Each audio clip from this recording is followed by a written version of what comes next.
Hi again, gendarme. Bye-bye, gendarme.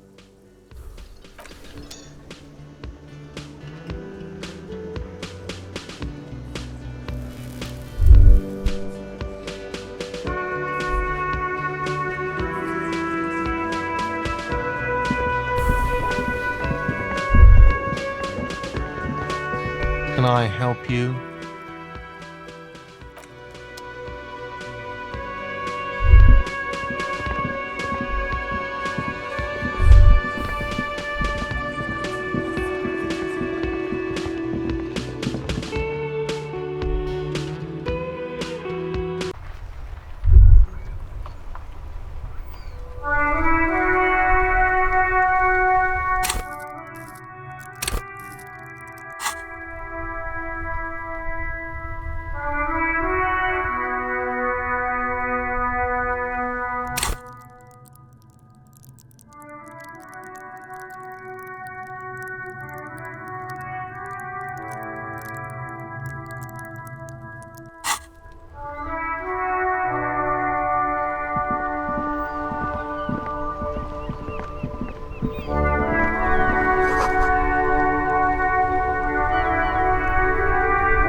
Inside, you see a set of steering levers, a radio microphone, a pull-out toolbox, and the soft glow of the fuel preheater gauge.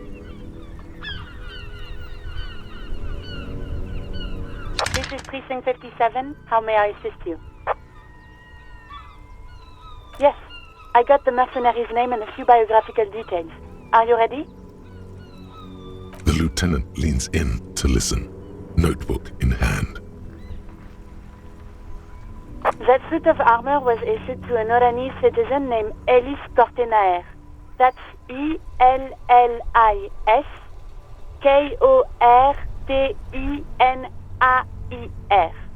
Exact date of birth, unknown.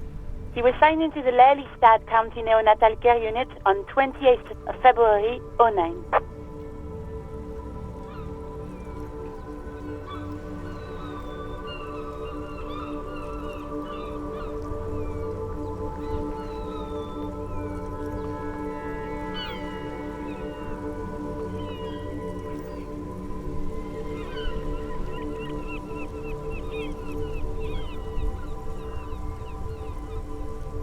He was found as a newborn in a leaf compactor near an abandoned farm. He spent 4 months in the neonatal unit, survived apparently, and was assigned to a foster family at 2.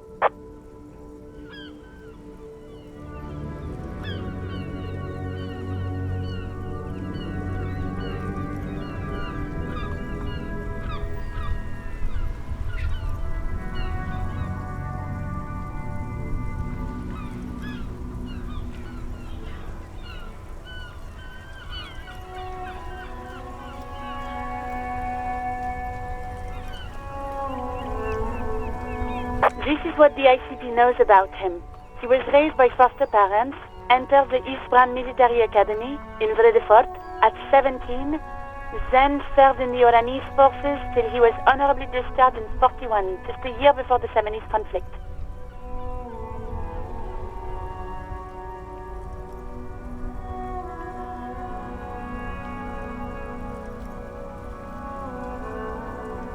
Then the armor followed him to Seminine, or at least I assume it did. And that's it. There are no records of his employment in Crenel, or any of its other incarnations, or him even entering Revachol.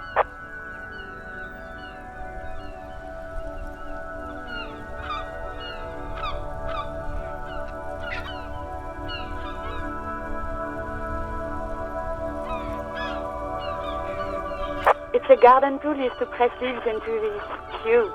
It's a detail the hospital had, the only detail in these files. So I thought it would be good for you to know.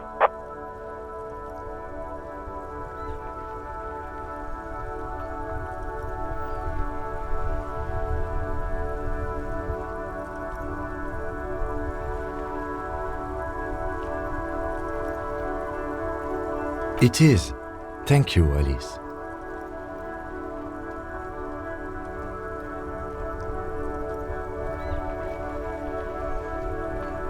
None, officer. Sorry.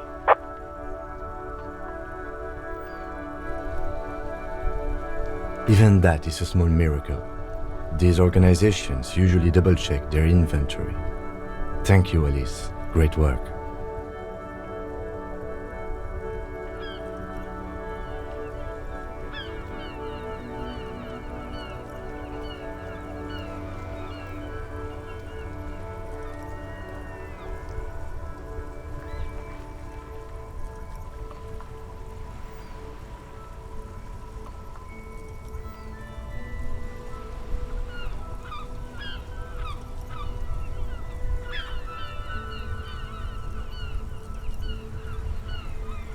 No problem, Lieutenant.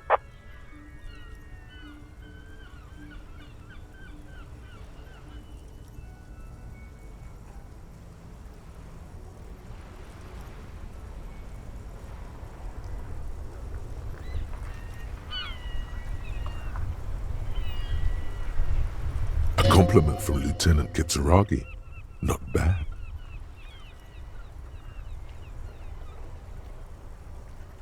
A name. This is very good. Elise Cortenard.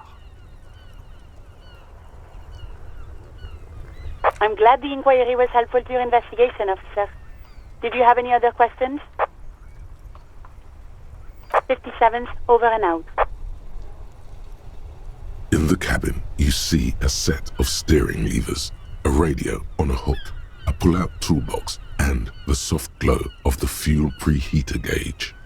As you tap on the gauge, the indicator pin jerks as if startled. It's in the large orange sector, indicating the engine is warm. Next to the gauge is a red switch labeled heat. Now, that's enough fun with the foldable headlights. I know they are mesmerizing. They're also fragile. I'm not going to turn it on for you again.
Officer, what brings you up here in the rain?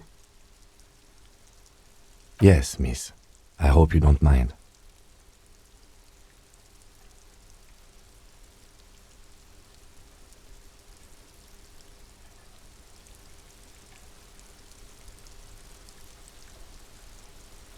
All right.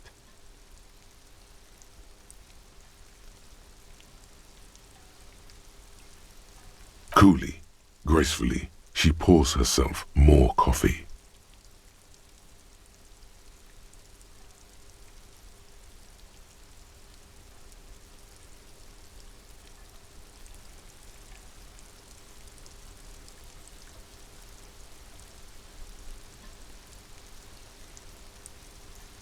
I really don't know, sir. I certainly don't feel like I've won. I feel like shit, sir. All the time. She smiles, a bitter little smile. She means it.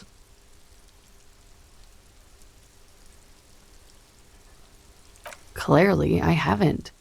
We're having this conversation, aren't we? How well could it have gone, I mean?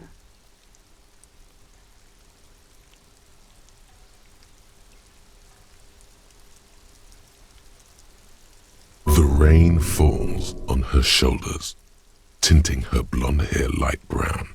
It smells of industrial pollution and brine. I'm stuck in Martinez just like all of us. I've been up here for... I don't know how long now. I like to call this my rooftop containment facility.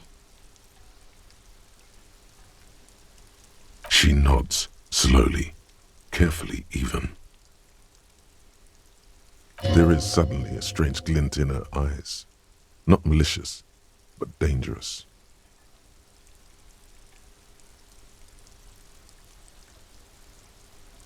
I really don't know, sir. I certainly don't feel like I've won. I feel like shit, sir. All the time. She smiles, a bitter little smile. She means it.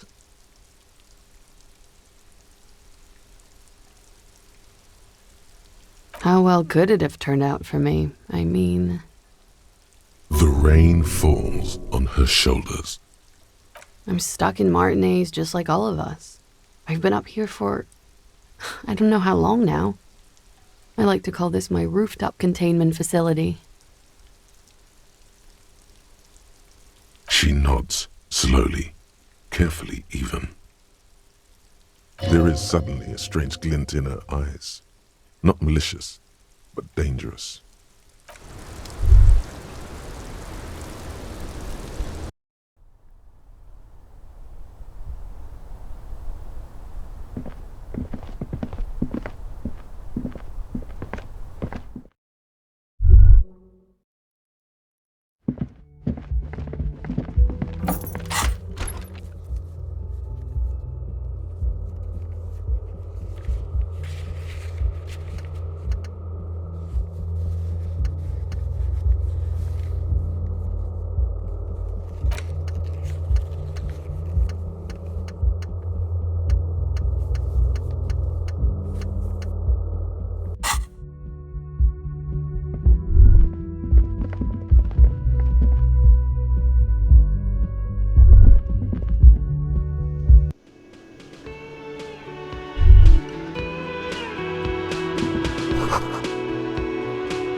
A small cabinet on the wall is filled with various medicine bottles, nasal sprays, and blister packs. They all bear the Saint-Baptiste Pharmaceutics logo. Okay, here. I hope Saint Baptiste makes you feel better or something.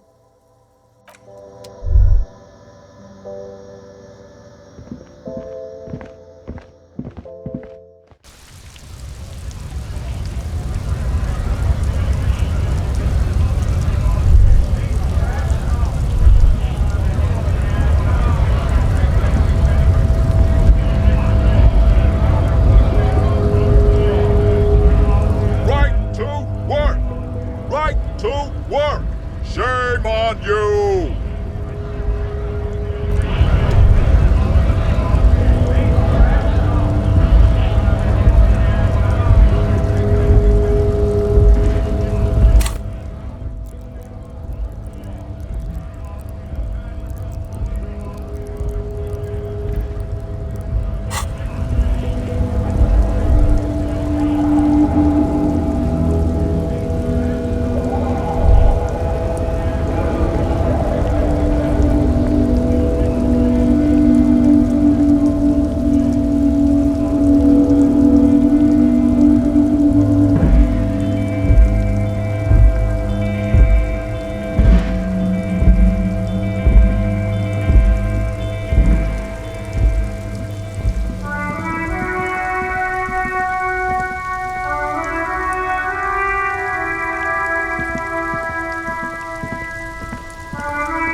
decomposing visibly now.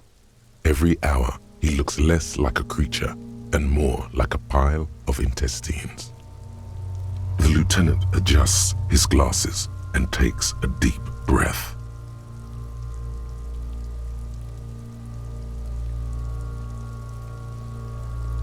All right.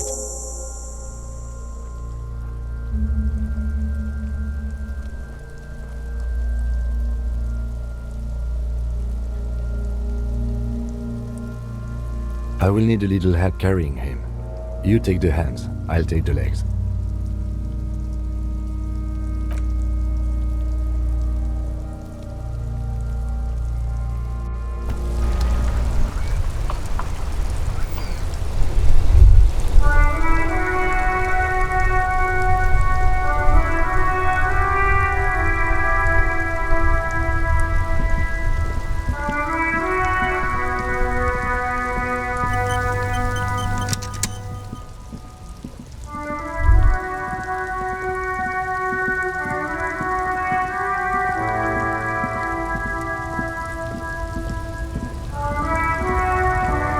For something odd? Come to tell me to fuck off again?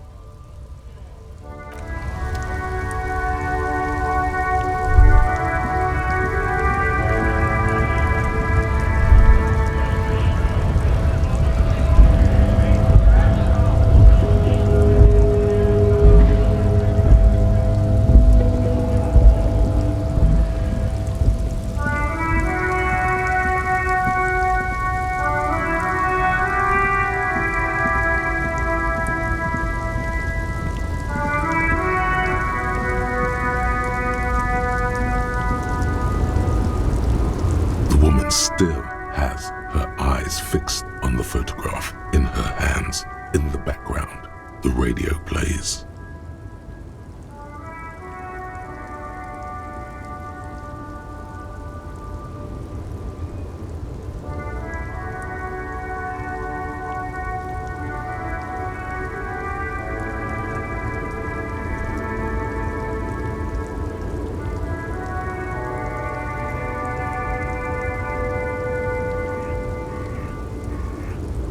No response. Wherever this woman is, your words fail to reach her.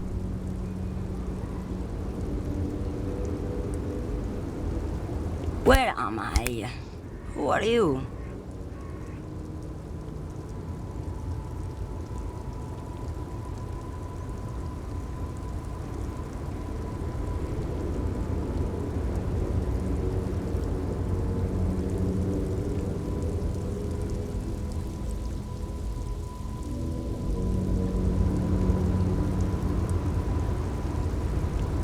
The smile on her face has disappeared, replaced by the wary aspect of a cornered beast.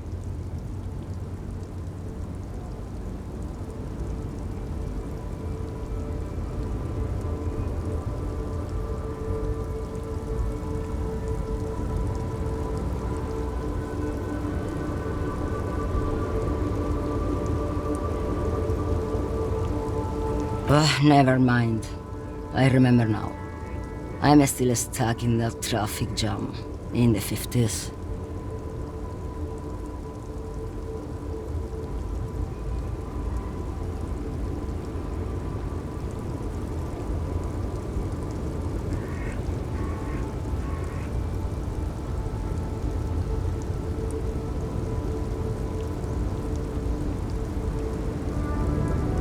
The men have small jaws and everything is made out of plastic. Why do you need plastic when you can make the world out of amber?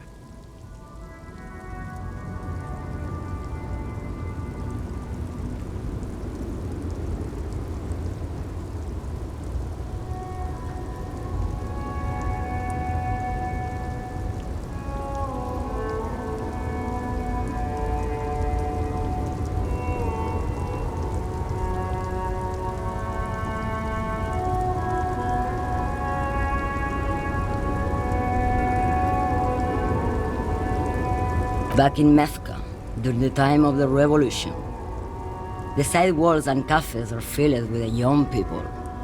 I was on my way to see a new Boyadero picture starring Gabriel Buenderro.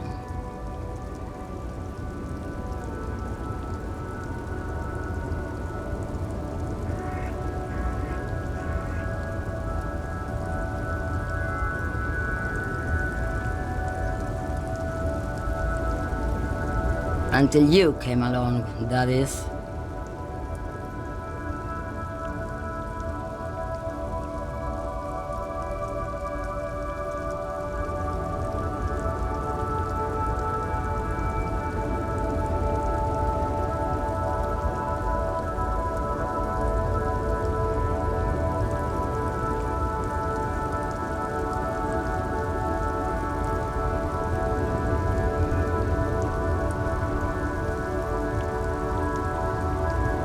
Someone was.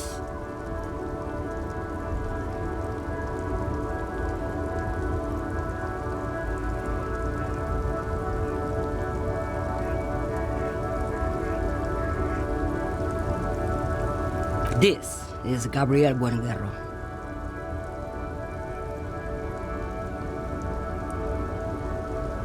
A strikingly handsome man looks straight at you, his head crowned with a wide brim hat. His hair is dark as an oil slick, and his jaw the most perfectly chiseled thing you've ever seen.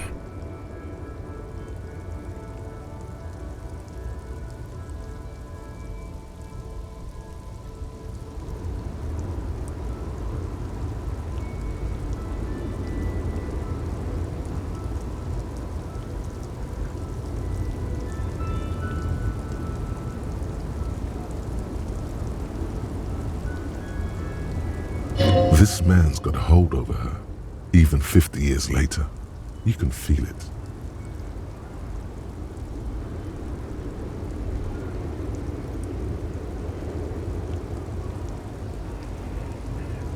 He was the biggest star of his day. Girls used to faint in the aisles of cinema whenever he came on the screen. And schoolboys used to memorize all of his lines.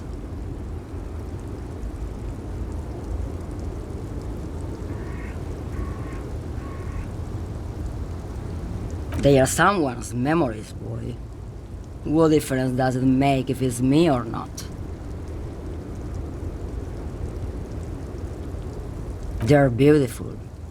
That is all that matters. Beautiful and true. And they will win. They're coming for this, you know? All of this.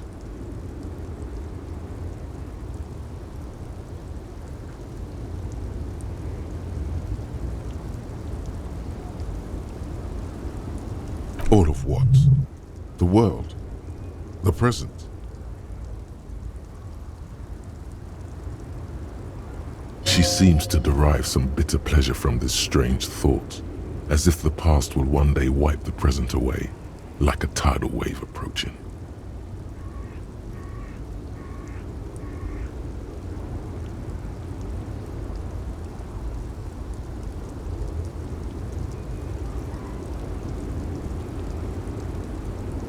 I wasn't dreaming.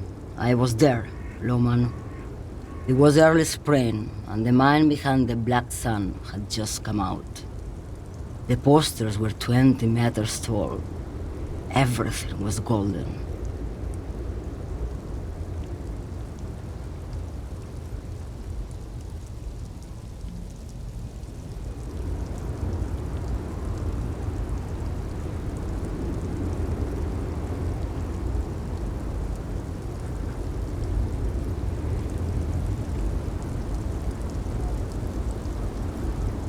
While you, people, were tearing each other apart over your petty little revolution, in Methk, it was a golden age. The Republic of Mesk is a massive confederation on the Isola of Muindi, the world's largest state by territory. It's a petrostate, a constitutional monarchy, and, as of recently, an outcast due to its tilt to the far right.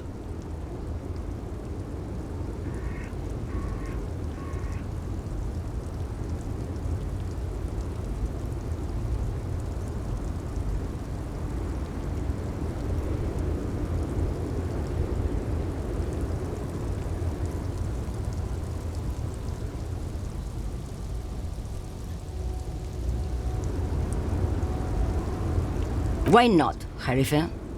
It's not like I have anything better to do in this hellhole.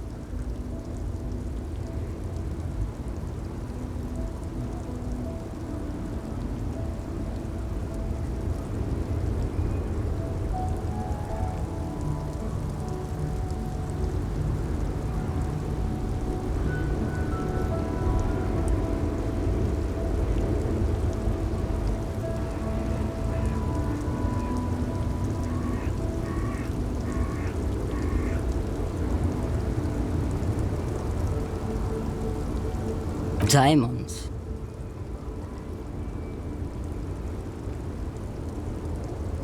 Of course not. But wouldn't it be marvelous if I was? Whatever stupid things they put in the lorry, I imagine.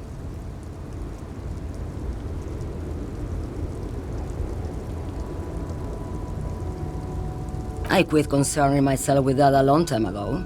Besides, I don't drive the lorry for the cargo, if you know what I mean.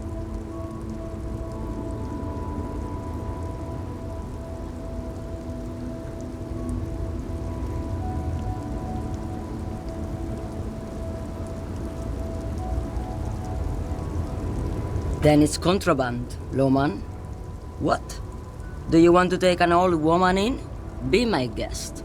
Lock me away like Bad Hand Hermenegildo. Bad Hand, Hermenegildos' bad hand, strangled 300 people. What can I say? Some people just really like strangling people.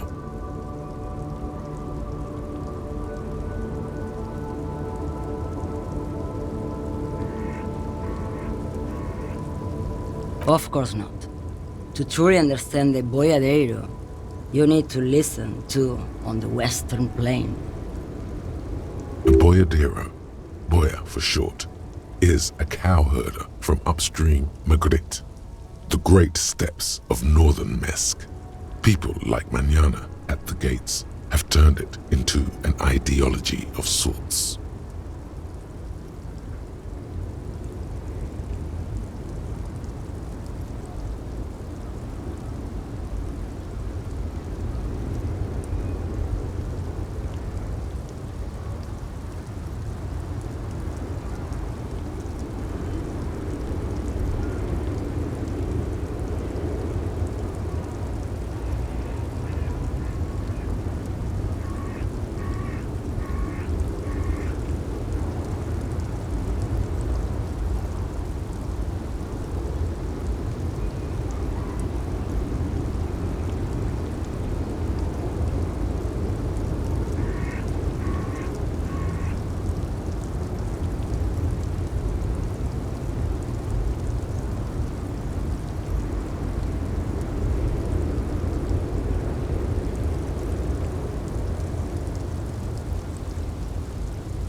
It's an old ballad about a young girl who falls in love with a daring boyadero. He promises to marry her as soon as he returns from the Western Plain.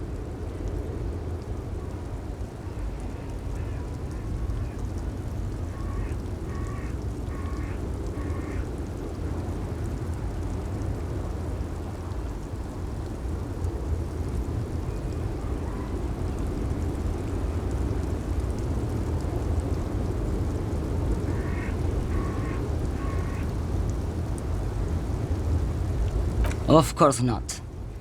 The boyadero returns from the Western Plain a changed man. One night, as he and his beloved are out walking along the river Maigret, she pleads with him to give up his riding and settle down.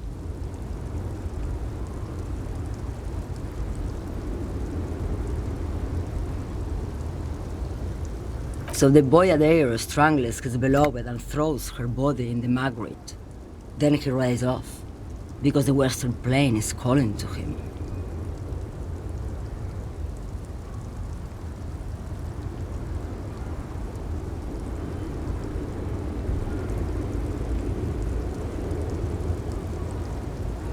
You have to understand, a true boyadero needs a whole horizon to himself. He can't be tied down by man or woman. His beloved was selfish. She didn't know what it meant to love a boyadero.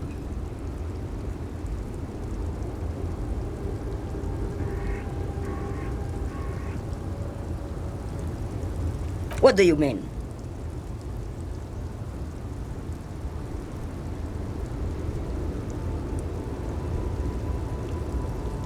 Because I'm one of the best communers around, that's why. I bear roots no one else will. Lomonosov's land, Udashnaya Zemlya, the Western Plain, the Transcatolia Magistral, you for 1A, Adestradas du Mirador, all the good ones, the deep trenches, where the bluebirds fly.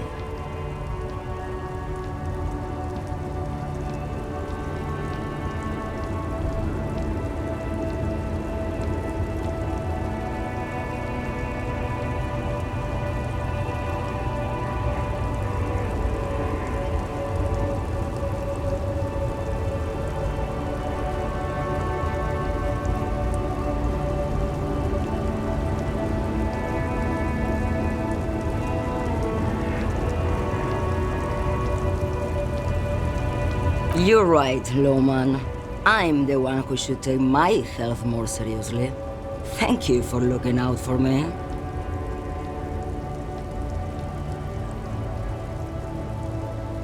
A correct appraisal. You're quite shabby.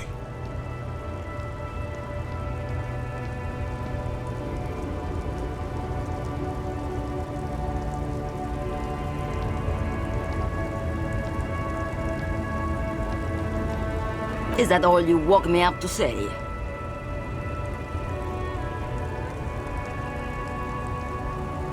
Yes, go.